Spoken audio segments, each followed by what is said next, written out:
పిఠాపురం వెళ్దామని వెళ్తున్నాం. భైవరంలో దర్గా ఉందని చెప్పి ఆగి అక్కడ చూసుకొని వెళ్తున్నాం. టిఫిన్ తిందామని చెప్పి ఆగామన్నమాట. టిఫిన్ తినేసాం, అయిపోయింది. బస్సు వచ్చి గుద్దేశాడు. Avanti college bus. టైర్ కింద ఎక్కేసారు మనుషులు, అయినా లెగలేదు. స్టూడెంట్స్ ఎవ్వరూ లెగలేదు. డ్రైవర్ కూడా అలా ఉండిపోయాడు. లెగరా బాబు, కింద ఉండిపోయారు మనుషులు. ఏదో ఒక చెయ్యి అంటే అసలు దిగలేదు ఒక్కరు కూడా. బస్సులో నుంచి ఒక్కరు కూడా హెల్ప్ చేయలేదు. చచ్చిపోయాడు. 12 years, 1 month అంతా ఫాస్టింగ్ ఉన్నాడు. మేము ఒక్క రోజు కూడా ఉండలేకపోయాం అసలు ఎండల్లో. స్కూల్కి వెళ్ళి వచ్చి కూడా ఉన్నాడు. 12 years. Pendurthi, 6th class.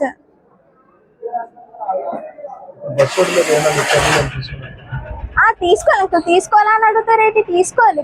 Tyre కింద పడిపోయాడు. అక్కడ ఎంత 4 పడిపోయారు, ఒక్కడు కూడా దిగలేదు. చాలా మంది బాయ్స్ ఉన్నారు. ఇంజనీరింగ్ చదువుతున్నారా?